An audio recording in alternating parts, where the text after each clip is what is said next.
Hello, welcome to the Point of View mini-story for the Meddling Mother-In-Law lesson. Let's get started. In our first version of the story, we will start with the phrase, right now. Okay, the original story was in the past, so now we're going to start with right now. Right now, there is a girl named Tomoe. She takes it upon herself to change her husband. Tomoe is very picky. She wants the apartment to always be perfectly clean, but her husband is a lousy housekeeper. One day, Tomoe says, "When you do laundry, please sort the clothes by color." Tomoe is very polite, but her husband takes this the wrong way. He yells, "Why are you criticizing me? Why do you hate me? I'm not a lousy husband." Then he jumps up and down, pulls his hair, and says, "I wash my hands of this. I will never do laundry again." All right, very good. Now let's change the story a little bit. We're going to start the story with the phrase, since last April. Starting in last April, continuing until now. Since last April. Okay. There's a girl named Tomoe.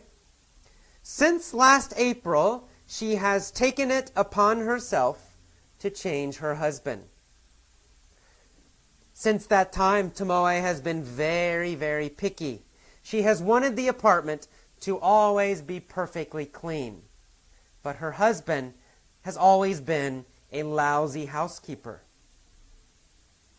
One day, Tomoe said, "When you do the laundry, please sort the clothes by color."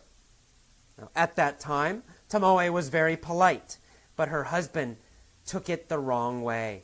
He yelled, "Why are you criticizing me? Why do you hate me? I'm not a lousy husband."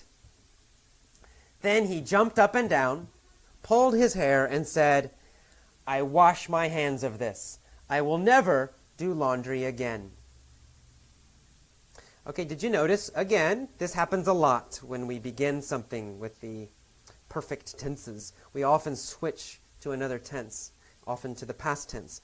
So we talked about one day, I didn't say one day. Tomoe has taken it upon herself to change her husband. It means she started trying to change him last April. She has continued trying to change him until now, or until this day where they had the argument. That's right. It started in the past and it continued. So we say she has taken it upon herself. Has taken. And we say Tomoe has been very picky. This gives the idea that something changed. Maybe in April something happened. Because before April, maybe she wasn't picky. But since April, she has been very picky. Starting in April until now.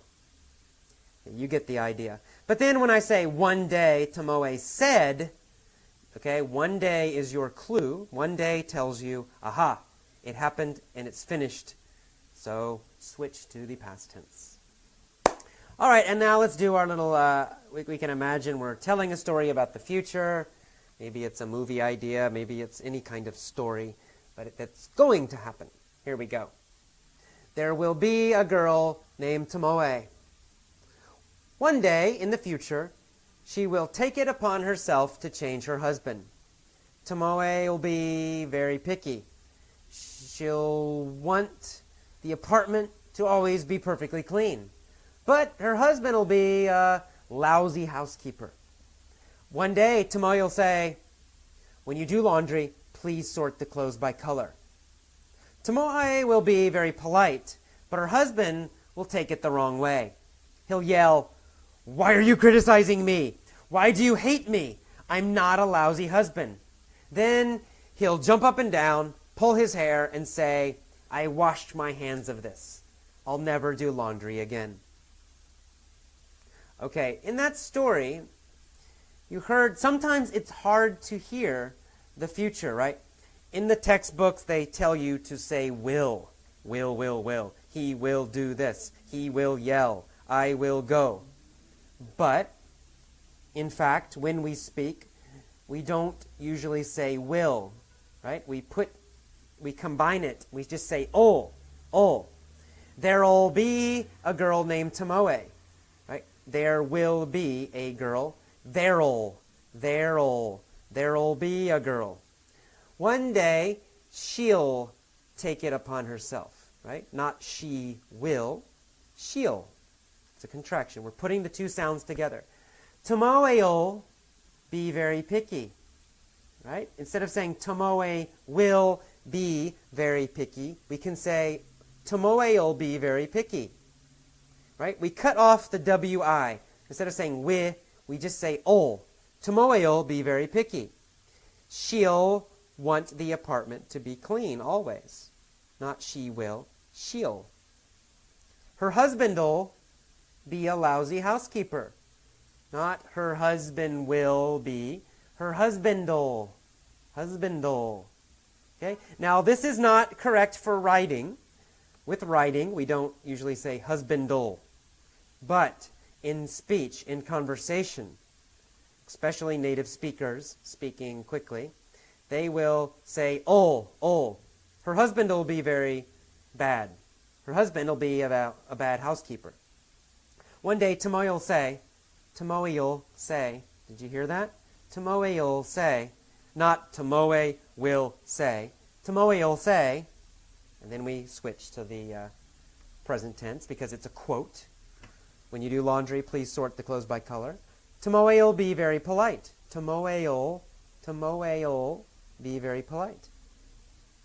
But her husband will take it the wrong way. Her husband will take it the wrong way. He'll yell, not he will yell. He'll yell. Why are you criticizing me? Etc., etc. Then he'll jump up and down. He'll pull his hair. And'll say. You could even do that. And'll say. And will say. I wash my hands of this. I will never do laundry again. So listen for that. You know, the English you get in textbooks, on CDs, in schools. It's a formal style of English. It's also really a written kind of English. So you're learning to speak written English from these books. And, you know, that's okay, but it's not how we really speak. It is not how Americans actually speak. You'll never see in a textbook, husband'll. The husband'll be good. The husband'll go to the store. You'll never see that in a textbook, but in fact, that's exactly what we say every day. Husband'll. Tomoe'll. He'll. So listen for that when you listen to our movie lessons, when you listen to my commentaries, when you listen to these mini stories. I'll try to use this more normal conversation style so you can begin to understand it and use it. Okay, that's all. As usual, listen to each version, then pause, and try to tell the story yourself. All of it, using the correct grammar, the correct verb tenses. And try to use the correct pronunciation when you do this future one, especially. Try to use ol instead of will. Okay? See you next time. Bye-bye.